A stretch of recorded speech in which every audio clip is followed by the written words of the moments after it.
বাঁহীৰ সুৰেৰে জগত চিনাৰ সপোন পুহিছে তিতাবৰৰ এজন প্ৰতিভাশালী বাঁহীবাদকে। বিগত ডেৰটা দশক ধৰি বাঁহী বাদনেৰে আত্মপ্ৰতিষ্ঠা লাভ কৰা যুৱকজনৰ বাঁহীৰ সুমধুৰ সুৰে সন্মোহিত কৰি আহিছে শত সহস্ৰজনক। তিতাবৰৰ চুঙি অঞ্চলৰ অমিত শইকীয়া নামৰ এই প্ৰতিভাৱান মুখবাদ্য শিল্পীগৰাকীৰ বাঁহী বাদনে অসমৰ লগতে বহিৰাজ্যৰ বহু অনুষ্ঠান প্ৰতিষ্ঠানতো সুৰৰ মায়াজাল বান্ধি আহিছে।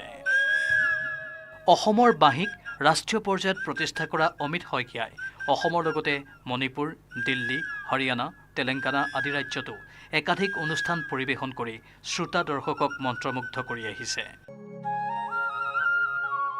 আৰ্থিক দৈন্যতা সত্ত্বেও সম্পূৰ্ণ একক প্ৰচেষ্টাৰে অমিত শইকীয়াই ৰাজ্যৰ বাহিৰলৈ গৈ বাঁহী বাদনেৰে অসমীয়া সংস্কৃতিক প্ৰতিনিধিত্ব কৰাটো এতিয়া এক নিচাত পৰিণত হৈ পৰিছে।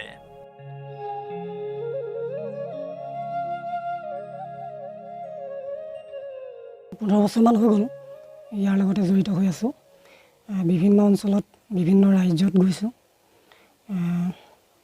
মণিপুৰ, গুজৰাট, ঝাৰখণ্ড, অন্ধ্ৰপ্ৰদেশ, কৰ্ণাটক, বেংগলোৰ, মধ্যপ্ৰদেশ এনেধৰণে বিভিন্ন ৰাজ্যত মই গৈ প্ৰগ্ৰেম কৰি আহিছোঁ অনুষ্ঠান। আৰু বিশেষকৈ চৰকাৰৰ ফালৰ পৰা এতিয়ালৈকে বাৰু একো সুবিধা পোৱা নাই। মাজতে চৰকাৰে ঘোষণা কৰিছিলে যে এককালীন সাহায্য শিল্পীসকলক যিটো মানে 50,000 দিয়াৰ কথা কৈছিলে, সেইটো অৱশ্যে দিলে, বিভিন্ন শিল্পীক দিছে। কিন্তু ময়ো এপ্লাই কৰিছিলোঁ, যিখিনি ডকুমেণ্ট বিচাৰিছিলে সকলোখিনি ডকুমেণ্টে দিছিলোঁ, কিন্তু মই সেইটো নাপালোঁ। চৰকাৰৰ ফালৰ পৰা আৰু কি আৰু সুবিধা পালে কিছুমান নতুন কিবা কাম কৰিবলৈ মন যায়, নতুনত্ব সেইখিনি কৰিবলৈ মানে ধৰক অৰ্থনৈতিকভাৱে বহুত পিছপৰা কাৰণে কৰিব পৰা নাই। এনেকুৱা পালে কিছুমান কাম কৰিব পাৰোঁ।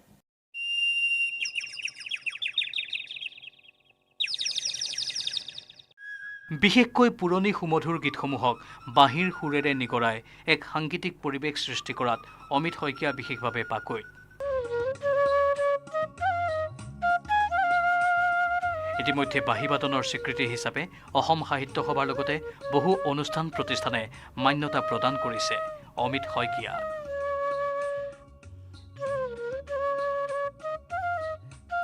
তিতাবৰৰ পৰা অনমোল যাদৱৰ report, news 18, Assam north east.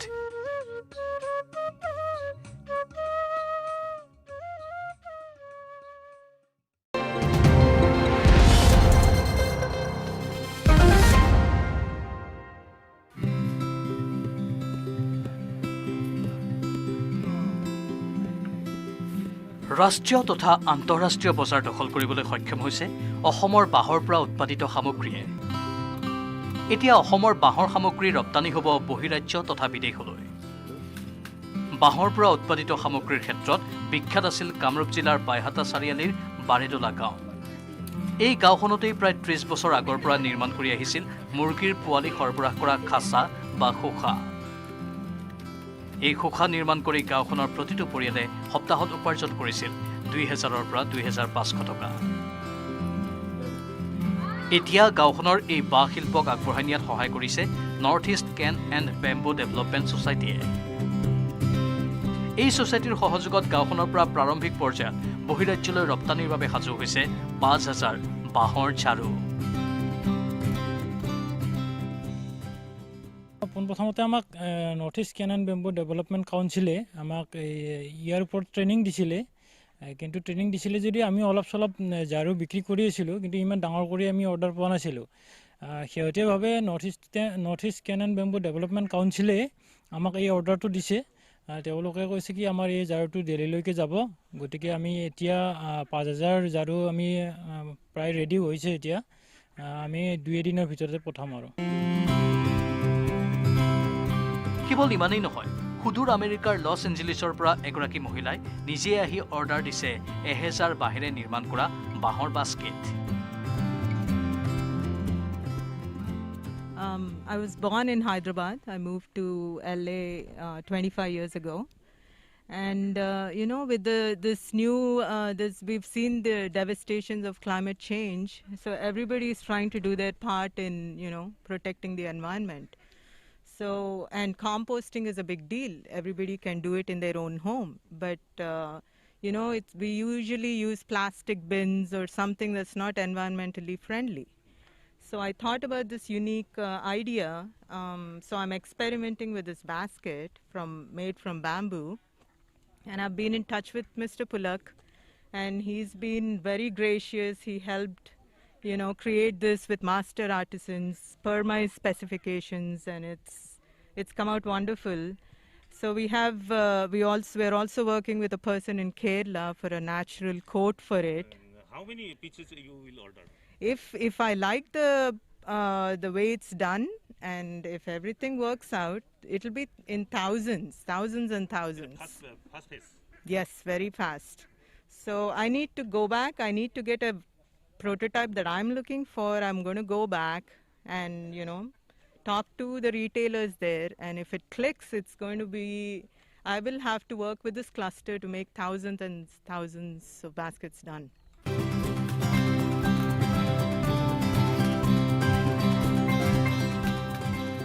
বাইহাটাৰ পৰা Srimanta Das, news 18, Assam north east.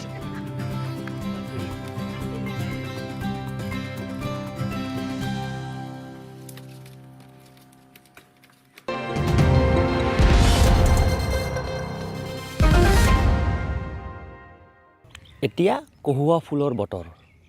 Goalpara চহৰৰ যি কাছাৰীঘাটৰ ব্ৰহ্মপুত্ৰ নদীৰ কাষে কাষে ফুলিছে কহুৱা ফুল। প্ৰতি বছৰে দেখা যায় দুৰ্গা পূজাৰ প্ৰাকখনত এক নান্দনিক দৃশ্য। চাওঁ আহক আমাৰ এক বিশেষ প্ৰতিবেদন। এতিয়া কহুৱা ফুলাৰ বতৰ। গোৱালপাৰা চহৰৰ কাছাৰীঘাটৰ ব্ৰহ্মপুত্ৰ নদীৰ কাষে কাষে শাৰী শাৰীকৈ ফুলিছে কহুৱা ফুল। এই ফুলবোৰেই যেন কঢ়িয়াই আনিছে শৰতৰ বতৰা।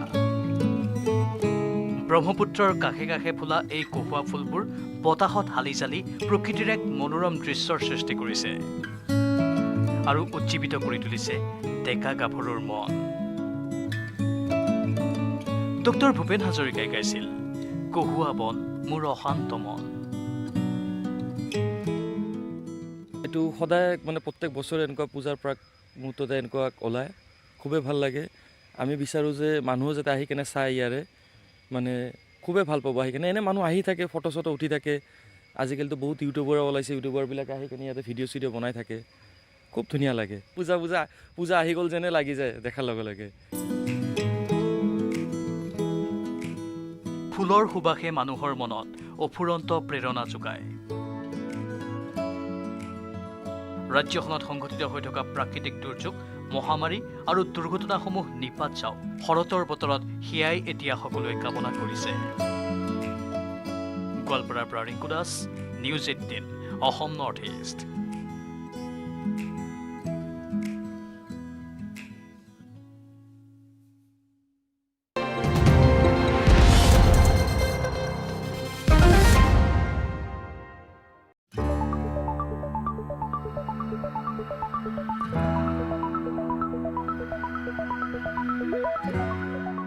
মাজুলীৰ বিশুদ্ধ প্ৰাকৃতিক পৰিৱেশত কোনো ধৰণৰ ৰাসায়নিক সাৰ, কীটনাশক বা বননাশক ব্যৱহাৰ নকৰাকৈ কৰা এই বাওধান আজিৰ দিনত মাজুলীৰ ঐশ্বৰ্যস্বৰূপ হৈ পৰিছে।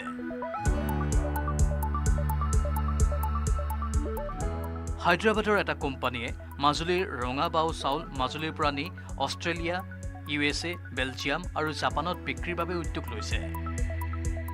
এই উপলক্ষে মাজুলী জিলা প্ৰশাসন, মাজুলী জিলা কৃষি বিভাগ, এপাৰ্ট আৰু Majuli river bank farmer producer company লিমিটেডৰ উদ্যোগত মাজুলীৰ আউনিয়াটি উচ্চ মাধ্যমিক বিদ্যালয়ৰ চৌহদত এক বিশেষ কাৰ্যসূচীৰ আয়োজন কৰা হয়।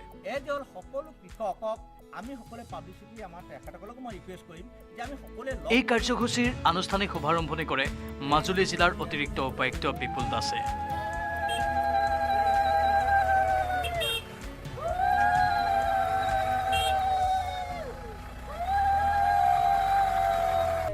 এটা বৰ সুন্দৰ পদক্ষেপ। আশা কৰিছোঁ এই 20 কুইণ্টল ৰাইছে ইন ফিউচাৰ মাজুলীৰ কাৰণে এটা বিগ এক্সপৰ্ট হাব হিচাপে গঢ়ি উঠিব। আৰু লগতে আশা কৰিছোঁ, মই ৰিকুৱেষ্টো কৰিছোঁ কৃষি বিভাগক, অন্যান্য প্ৰডাক্টো আছে সেইখিনিকো আপোনালোকে কমাৰ্চিয়েলাইজেশ্যনৰ কাৰণে, মাৰ্কেটৰ কাৰণে, লগতে আমাৰ এডভাইজাৰ আছে হুছেইন ডাঙৰীয়া, তেখেতে মই ভাবোঁ নেক্সট পদক্ষেপ আৰু প্ৰডাক্ট ইনক্লুড কৰি কমাৰ্চিয়েলাইজেশ্যনত মাজুলীক আগবঢ়াই লৈ যাব যথেষ্ট স্ক'প আছে খালি মাৰ্কেটৰ দৰকাৰী ইয়াৰ খেতিয়কে যথেষ্ট কষ্ট কৰে এইখিনি মাৰ্কেটিং কৰিবৰ কাৰণে সুবিধা পালে মই ভাবোঁ মাজুলী বিশ্বতে নাম কৰিব বিশেষকৈ এগ্ৰিকালচাৰ ভেজিটেবলত বহুত স্ক'প আছে ইতিমধ্যে বিদেশলৈ পঠোৱা এই ৰঙা বাও চাউলৰ যথেষ্ট পৰীক্ষা নিৰীক্ষা সম্পন্ন হৈছে প্ৰচুৰ পৰিমাণে জিংক আৰু আইৰণ থকা প্ৰকৃতি নিৰ্ভৰ আৰু কোনো ৰাসায়নিক কীটনাশক বা বননাশক প্ৰয়োগ নকৰা এই ৰঙা বাও চাউলৰ গুণাগুণ কেতিয়াও হ্ৰাস নাপায় বিদেশী ৰাষ্ট্ৰত ইয়াৰ পৰা অধিক দাম পোৱাৰ লগতে মাজুলী অসম তথা ভাৰতৰ নাম উজ্বলি থাকিব মাজুলী যেহেতু অতীজৰ পৰাই আমাৰ যিটো বাও খেতিটো ইয়াত মানে খুব উল্লেখনীয় আগৰ পৰাই আছিলে আৰু বাও ধানৰ বিভিন্ন জাত আছে তাৰে ভিতৰত আমাৰ যিটো ৰেড কাৰ্নেল যিটো ৰঙা চাউল সেই ৰঙা চাউলৰ চাহিদা সাধাৰণতে অসমৰ বাহিৰত আৰু আমাৰ ভাৰতৰ বাহিৰতো ইয়াৰ চাহিদাটো চাহিদাৰ বেছি হোৱাৰ একমাত্ৰ কাৰণ যে ইয়াত কেইটামান আপোনাৰ লাগতিয়াল মৌল যিটো অন্য চাউলত পোৱা নাযায় সেই মৌলটো ইয়াত বেছিভাৱে আছে কাৰণে ইয়াৰ ৰঙা চাউলৰ চাহিদাটো বেছি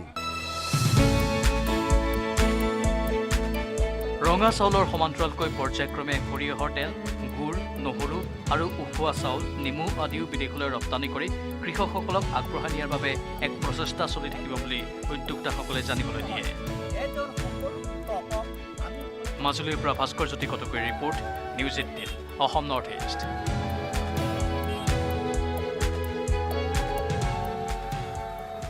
মাইথান ষ্টীল ইমান ষ্ট্ৰং যে 20% কমকৈ লাগে ষ্ট্ৰং আৰু বুদ্ধিয় মাইথান নিৰ্মাণৰ মানদণ্ড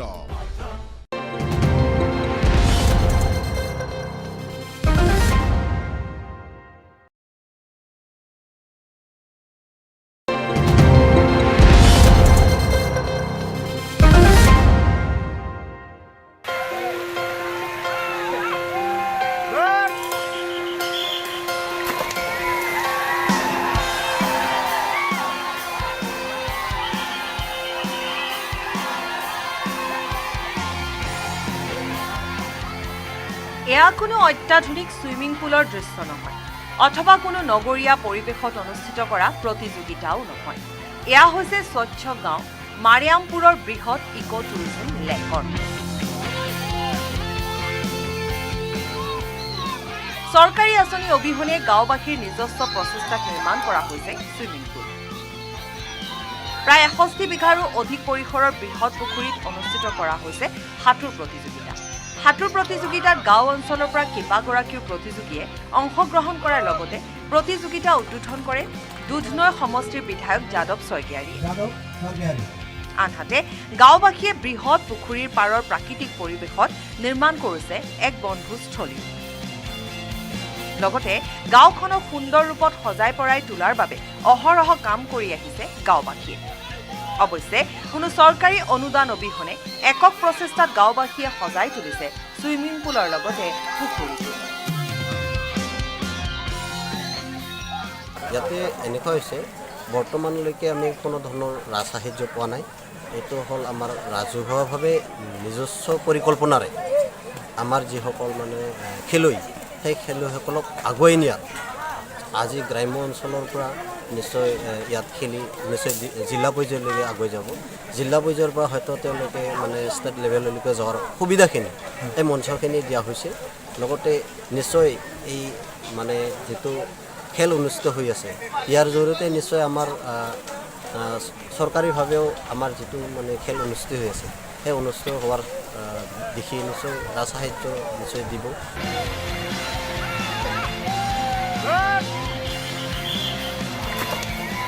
দুধনৈৰ পৰা অৰূপ নাথৰ report news 18 Assam north east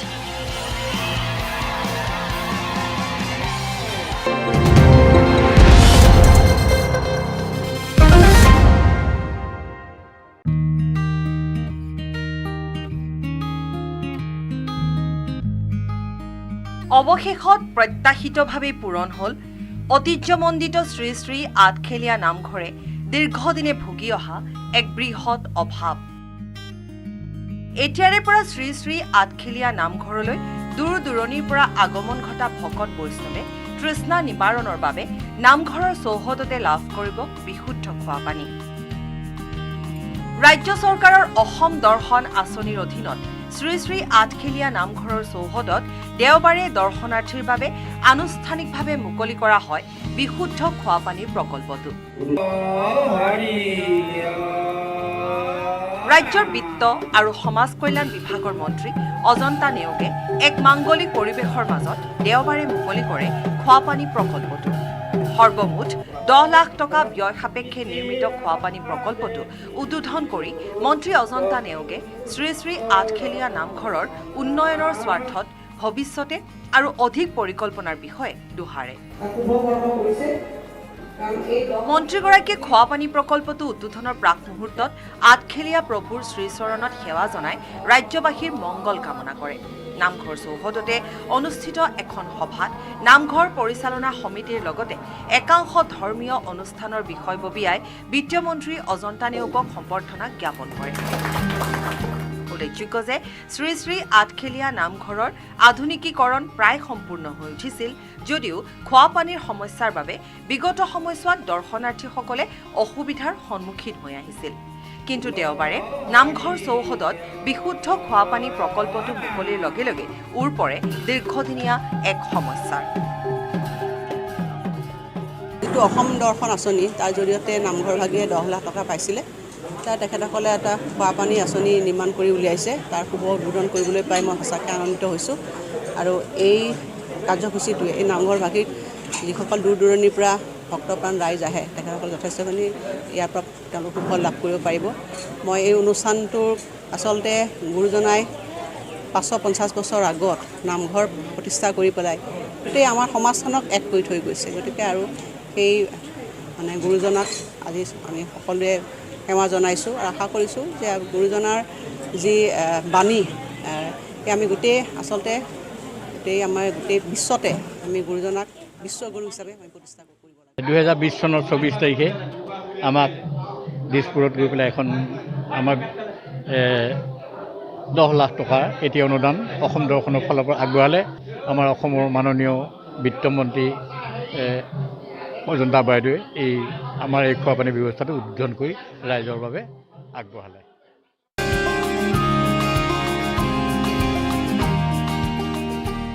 তিতাবৰৰ পৰা অনমোল যাদৱৰ report, news 18 Assam north east.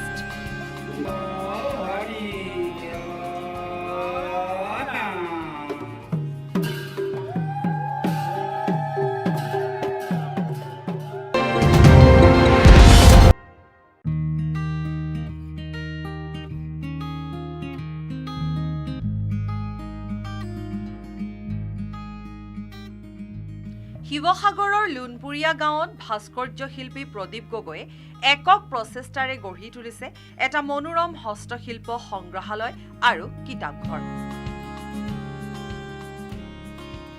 1983 চনৰে পৰা হাতত হাতুৰি বটালি লৈ ভাস্কৰ্য শিল্পত মনোনিৱেশ কৰি আহিছে প্ৰচাৰ বিমুখ প্ৰদীপ গগৈ।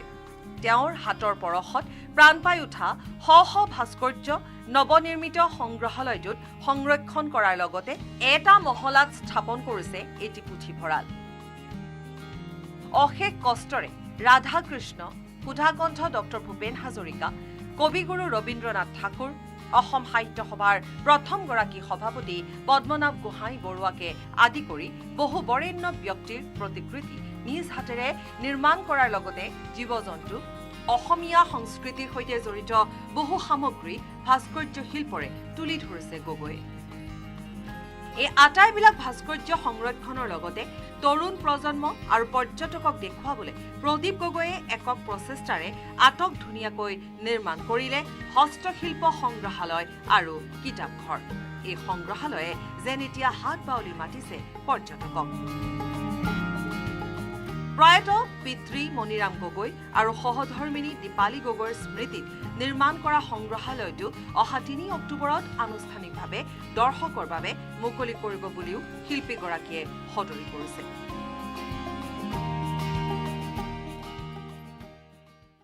83 চনমানৰ পৰা এই শিল্পটোত হাত দিছিলোঁ আৰু প্ৰেৰণা মানে অইন কাৰোবাৰ পৰা প্ৰেৰণা পোৱা নাছিলোঁ। দেউতা বৌতীয়ে প্ৰেৰণা দিছিলে বহুত।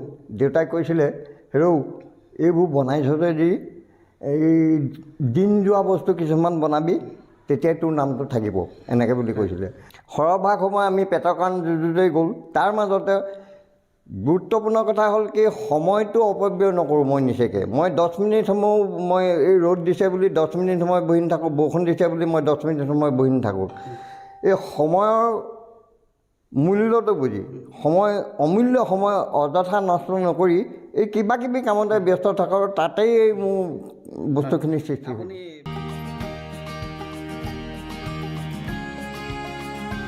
শিৱসাগৰৰ পৰা Pradip Gogoi report news 18 Assam north east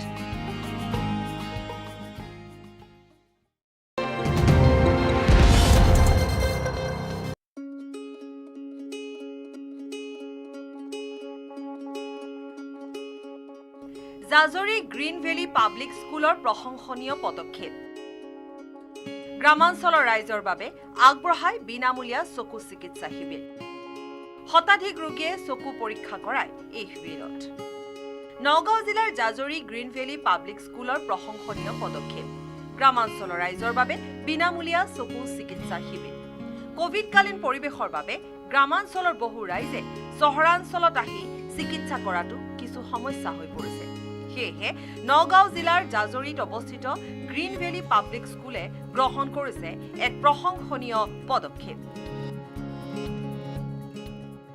মই অপটোমেট্ৰিষ্ট হয় সো মানে আমি আহি পেলাই আজি আমি গুৱাহাটীৰ পৰা আহিছোঁ ইয়াতে চেকআপৰ কাৰণে যাতে মানে আমি প্ৰাইমেৰী যিখিনি হেল্থ কেয়াৰ হয় আই ৰিলেটেড তো সেইখিনি আমি প্ৰভাইড কৰিব পাৰোঁ তো সেইটো বাবে আজি আমি ইয়াত আহিছোঁ আৰু এতিয়ালৈকে বৰ্তমান আমি মানে এৰাউণ্ড 100 পেচেণ্টছ ইয়াত হৈছে তো আমি মৰ্ণিং 10টামান বজাৰ পৰা ষ্টাৰ্ট কৰিছোঁ তো এতিয়া আমি তেনেকৈ কণ্টিনিউছলি চাই আছোঁ তো যিমানখিনি পাৰোঁ মানে আমাৰ ফালৰ পৰা যিমানখিনি ছাকচেছ হয় আমি সিমানখিনি কৰি আছোঁ আৰু যদি ইন কেছ কিবা মানে অকণমান ক্ৰিটিকেল কেছ হয় তো আমি সেইখিনি ৰেফাৰ কৰি আছোঁ